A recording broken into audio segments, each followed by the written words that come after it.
Guys, welcome back to my channel. मैं सुजाता जौहरी आप लोगों का अपने यूट्यूब चैनल पर स्वागत करती हूँ।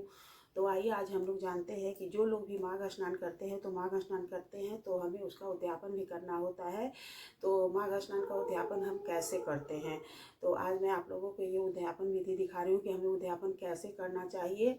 तो माघ के महीने में तो प्लीज़ आप लोग जो भी मेरे चैनल को लाइक एवं सब्सक्राइब नहीं किए होंगे, लाइक एवं सब्सक्राइब कर दीजिएगा और बेल आइकन बटन पे प्रेस कर दीजिएगा ताकि मेरा नोटिफिकेशन आप लोगों तक सबसे पहले पहुंच सके।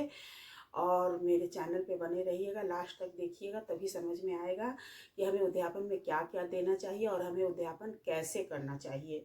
तो आज मैं आप लोगों को तो देखिए हमें उद्यापन करने के लिए क्या क्या करना चाहिए। तो जैसे कि हमें उद्यापन करना है तो उद्यापन करने के लिए हमें जैसे कि माघ स्नान या तो कार्तिक स्नान का महत्व ये होता है कि इसमें विष्णु भगवान और तुलसी जी की पूजा की जाती है। तो विष्णु भगवान और तुलसी जी की पूजा की जाती है, इसलिए हमें विष्णु भगवान और तुलसी जी के निमित्त हमें वस्त्र निकालना है और हमें सीधा निकाल करके दान करना है। तो हमें विष्णु तुलसी माता के लिए एक साड़ी ले लेना है। आप साड़ी ले लीजिएगा या तो चुनरी ले लीजिएगा। तो इस तरह से देखिए उनके लिए जैसे कि तुलसी माता के लिए हमें एक साड़ी ले लेना है और साड़ी ले लेना है और साड़ी के ऊपर से हमें ये श्रृंगार की सामग्री ले लेनी है। श्रृंगार की सामग्री में आप 16 सामग्री या जो भी हो इस तरह से हमें एक डलिया में ले लेना है और डलिया में ले लेना है। उसके बाद से हमें इसे प्लास्टिक में कर करके और हमें पंडित या पंडिताइन को दान करना है। तो ये देखिए श्रृंगार की सामग्री हो गई और ये साड़ी हो गई। और हमें विष्णु भगवान के लिए भी विष्णु भगवान के लिए भी हमें चाहिए। तो विष्णु भगवान के लिए आप या तो पैंट शर्ट ले सकती हैं या तो फिर आप इस तरह से 5 वस्त्र ले सकती हैं। ये देखिए इस तरह से मैं 5 वस्त्र ली हूँ। तो जैसे कि 5 वस्त्र में आपका हो गया ये पैंट शर्ट का कपड़ा ले लीजिए या तो आप धोती कुर्ता ले लीजिए। तो ये हो गया विष्णु भगवान के लिए, मतलब अति कर लिए उनके लिए। इस तरह से हमें सीधा सामग्री है और एक मैं गंजी ले ली हूँ, एक पंडित जी की निमित्त चड्ढी ले ली हूँ और एक रुमाल ले ली हूँ। आप चाहे तो जूता चप्पल जो भी दे सकती हैं अपने सामर्थ्य से। जितना दान करने की कोई सीमा नहीं होती है, आप जितना दान कर सकती हैं उतना दान करिए। दान करने का कोई सीमा नहीं है, लेकिन बस हमें इतना ध्यान रखना है कि कम से कम जैसे कि साड़ी हो तो उसके साथ हमें श्रृंगार की सामग्री रखनी है। श्रृंगार की सामग्री में आप भले ही चूड़ी बिंदी सिंदूर रखिए या तो सिर्फ सिंदूर बिंदी रख के भी आप दान कर सकती हैं। ज़रूरी नहीं है कि हम इतना सारा 16 श्रृंगार ही प्रदान करें। यदि आपकी सामर्थ्य है तो इतना करिए और नहीं है तो आप सिर्फ दक्षिणा के रूप में आप 11-21 रुपया दे करके भी दान कर सकती हैं। तो सबको अपने सामर्थ्य के अनुसार करना है। ये नहीं कि हमें वीडियो में दिखाया जा रहा है कि हमें इतना चीज़ दान करना है तो हमें उतना चीज़ ही दान करना है, ऐसी कोई बात नहीं है। सब लोग को अपने सामर्थ्य के अनुसार दान करना चाहिए। तो इस तरह से देखिए मैं माघ स्नान करती हूँ तो इस तरह से पंडित जी को दान करती हूँ।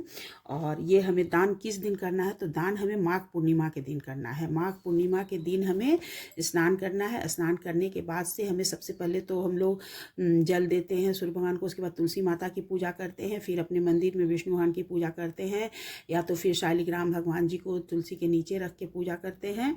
तो करना है और हमें कुछ मीठा जैसे कि कुछ मीठा भी दान कर देना है। तो इस तरह से हमें मीठा दान करना है। और हमें देखिए जैसे कि हम लोग स्नान करते हैं तो बहुत से लोग लोटा से स्नान करते हैं, बहुत से लोग मग्घा से स्नान करते हैं।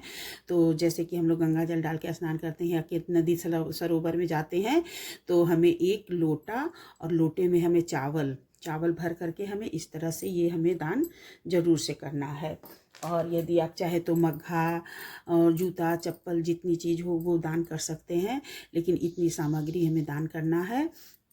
और उसके बाद से आप किसी ब्राह्मण की ये दान का जो सामान है इसे हमें किसी ब्राह्मण को ले जा कर के देना है। और यदि आपके अगल बगल ब्राह्मण नहीं है, आप ब्राह्मण के पास नहीं जा सकती हैं, तो घर में अपने सास ससुर को ये सामान दान कर दीजिएगा। वो सास ससुर भी किसी ब्राह्मण किसी पंडित से कम नहीं है। पहली पूजा अपने माता पिता की ही करनी चाहिए, इसलिए आप अपने सास ससुर नहीं है तो जेठ जेठानी को भी दे सकती हैं। इस तरह से हमें माघ स्नान का उद्यापन करना चाहिए। और फिर उद्यापन में आप जो चीज़ छोड़ी होती है माघ के महीने में, वो चीज़ भी हमें दान करना होता है। जैसे कि बहुत से लोग बैगन मूली नहीं खाते हैं, तो बैगन मूली भी हमें दान करना होता है। और सीधा के स्वरूप में आप दाल चावल, जैसे कि प्रत्येक महीने में एक बार पूर्णिमा के दिन या तो अमावस्या के दिन हमें दान करना ही चाहिए। तो आप दाल चावल और आलू, हल्दी, नमक, ये सब सामग्री करके किसी ब्राह्मण को दान कर दीजिएगा। यदि आपके अगल बगल कोई ब्राह्मण हो या तो नहीं हो, तो आप किसी मंदिर में जाके दान कर दीजिएगा। इस तरह से हमें अपने माघ स्नान के उद्यापन को करना चाहिए। तो प्लीज़ आप लोग को मेरा वीडियो अगर ज़रा सा भी अच्छा लगा होगा तो मेरे वीडियो को लाइक एवं सब्सक्राइब कर दीजिएगा और बेल आइकन बटन को प्रेस कर दीजिएगा, ताकि मेरा नोटिफिकेशन आप लोगों तक सबसे पहले पहुंच सके। और कमेंट में राधे कृष्ण ज़रूर लिखिएगा, राधे राधे ज़रूर लिखिएगा। तो इस तरह से देखिए हमें दान करना चाहिए माघ स्नान का, और हमें कुछ दक्षिणा भी दान कर देना है।